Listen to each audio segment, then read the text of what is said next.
થોડા દિવસ અગાઉ ગોપીપુરામાં દીક્ષાના કાર્યક્રમમાં હાજરી આપવા ગયેલા કિશોરને વાતોમાં ભોળવી તેનો સોનાનો અછોડો તફડાવી નાસી છૂટેલા ઠગને ક્રાઇમ બ્રાન્ચે બાતમીને આધારે ઝડપી પાડ્યો છે. ઝડપાયેલા ઠગની પૂછપરછ બાદ શહેરમાં બનેલી અન્ય છેતરપિંડીના ગુનાઓ ઉકેલાય તેવી પોલીસે શક્યતાઓ વ્યક્ત કરી છે. ક્રાઇમ બ્રાન્ચે મહિધરપુરા ટાવર રોડ પાસેથી બાતમીના આધારે સંજય વસંત શાહ નામના બેકાર હીરા દલાલને સોનાના ઘરેણા સાથે ઝડપી પાડ્યો હતો. ક્રાઇમ બ્રાન્ચે સંજય શાહની પૂછપરછ હાથ ધરતા તેણે અનેક લોકો સાથે છેતરપિંડી કરી હોવાની કબૂલાત કરી હતી.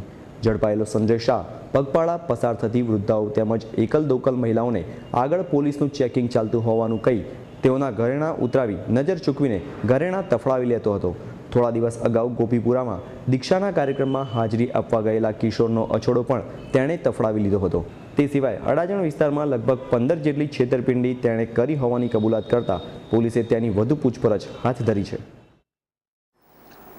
ગઈકાલે ડીસીબીના માણસોએ સંજય વસંતભાઈ શાહ એક નામના ઈસમને પકડેલ છે અને એની પાસેથી એક સોનાની ચેઇન અને જે ગુના માટે વાપરે છે એવું સ્કૂટી કબજે કર્યું છે. એને આ ગુનામાં એરેસ્ટ કર્યા બાદ વિગતવારના ઇન્ટ્રોગેશનમાં અમને લગભગ છ જેટલી કુલ ચેઇન મળી આવી છે. ઉપરાંત 10 બંગડીઓ મળી આવી છે સોનાની. હવે આ વ્યક્તિની એમો એવી છે, સામાન્ય રીતે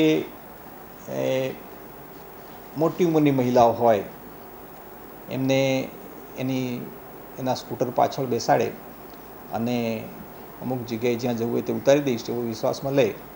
પછી રસ્તામાં જતાં એવું એમને સમજાવે કે આગળ ધમાલ થઈ ગઈ છે, માથાકૂટ થઈ ગઈ છે, કોઈ મર્ડર થઈ ગયું છે, પોલીસનું ચેકિંગ ચાલે છે, એટલે આગળ જઈ શકાશે નહીં અને પોલીસ વગેરે તમારા દાગીના બધું અંગે પૂછપરછ કરશે, એના કરતાં દાગીના મને આપી દો એમ કંઈ દાગીના પોતાની પાસે રાખી લે.